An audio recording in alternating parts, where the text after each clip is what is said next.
Anda kembali di Editorial Media Indonesia, masih dengan topik yang menarik, bukan sembarang menteri muda. Kita pernah membahas ini, tetapi ini sekarang lebih spesifik lagi, karena muda saja sebenarnya tidak cukup. Ada kriteria umum lainnya yang harus dipenuhi. Seperti apa pandangan dari Media Indonesia? Ya, muda tentu bagus karena energi, kreativitas dan ya.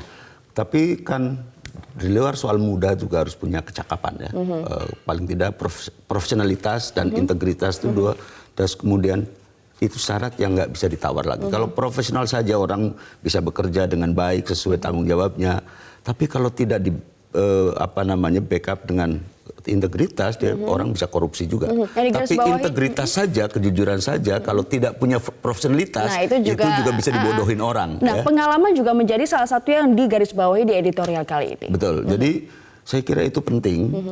Jangan lupa juga kepemimpinan, leadership. Kenapa? Karena ini akan memimpin sebuah institusi besar. Di situ banyak tentu yang senior, yang macam-macam, dan jangan lupa ini negara paternalistik yang senioritas itu juga masih tetap dipertahankan. Jangan sampai ini orang kemampuannya luar biasa, tetapi leadershipnya buruk, nanti akan dilecehkan juga, nanti malah jadi tidak efektif. Tapi di luar soal itu, saya kira Mbak Ajeng, sebelum membentuk kabinet ini tentu akan ditentukan, akan dievaluasi kabinet yang sekarang, hasilnya seperti apa, dan tantangan ke depan kabinet yang akan datang itu seperti apa. Ya, nanti kan di situ lihat SDM seperti apa yang dibutuhkan. Oke. Mas Ikhwan dari Jember sudah bergabung bersama kami. Ya, Mas Ikhwan, punya pandangan apa soal Menteri Muda?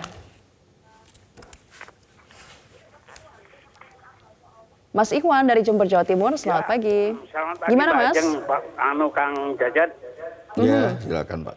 Iya, begini ya. Jadi ada standarisasi.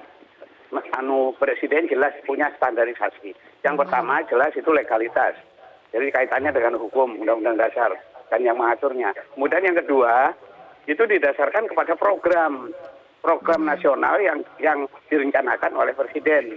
Kemudian yang ketiga itu jelas kaitannya dengan apa yang dinamakan dengan modal dasarnya, yaitu sistem presidensial. Nah, baru berikutnya kalau membentuk menteri sebagai pembantu presiden, sudah pasti beliau ini mendasarkan kepada zaken kabinet.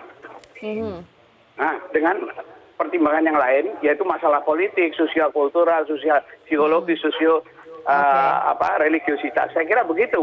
Sehingga yang akan dipilih orang muda itu jelas itu berdasarkan pada kualitas manusianya. Kualitas begitu. Memang nomor satu berarti ya. Selain umur memang kualitas harus nomor satukan. Oke, terima kasih Mas Ikhwan dari Jember. Poinnya sudah kami dapatkan. Kita akan langsung ke Samarinda. Ada Mas Ragil. Selamat pagi. Selamat pagi. Ya, bagaimana ini pandangannya soal Menteri Muda? Pantaskah Menteri Muda menduduki kabinet? Oke, saya langsung aja. Langsung silakan. Bahwa Menteri Muda yang dimaksud Pak Jokowi itu adalah yang energik. Selain itu mempunyai pengalaman.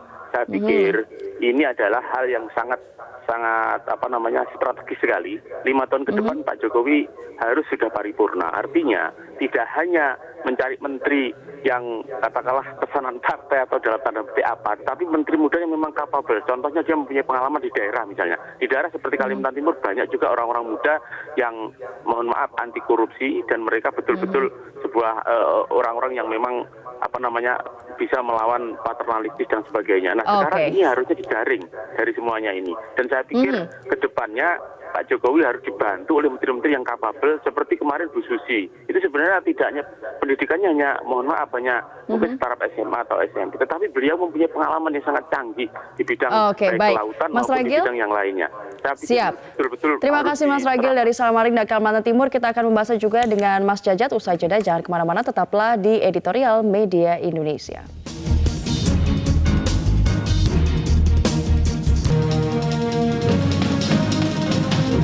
Anda kembali bersama kami di Editorial Media Indonesia. Mas Jajat, sosok muda menduduki kursi menteri sangat baik. Tantangannya juga banyak banget pastinya. Apa saja?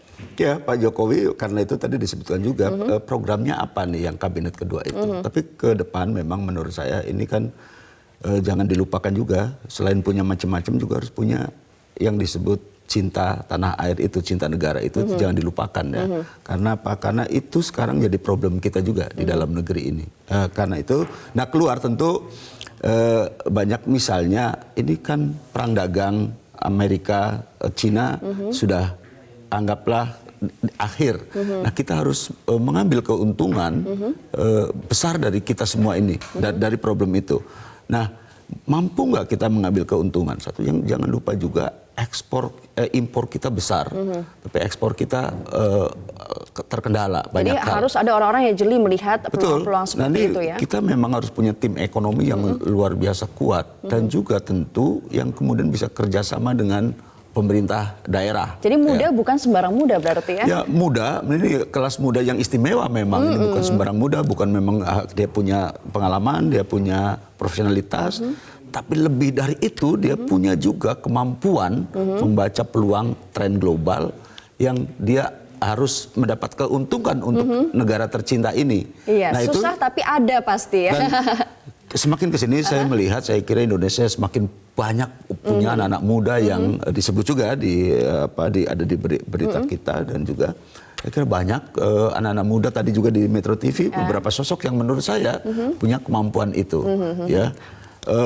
Dunia digital ternyata juga melahirkan banyak anak-anak muda yang kemudian bisa melihat cakrawala jauh lebih luas tentang Jadi dunia pilihan ini. semua di tangan Presiden Jokowi ya. Tapi serahkan hak prerogatifnya pada presiden ya.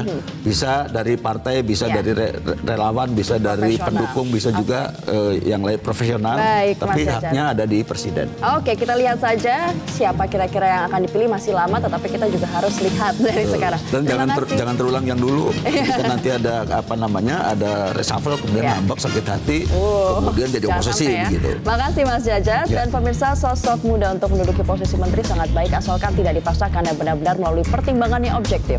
Lebih dari itu, yang lebih penting ialah mengkomposisi kabinet yang efisien dan efektif untuk mewujudkan visi dan misi yang digariskan. Saya Ajeng Gamarati. Terima kasih, selamat pagi dan selamat berakhir pekan.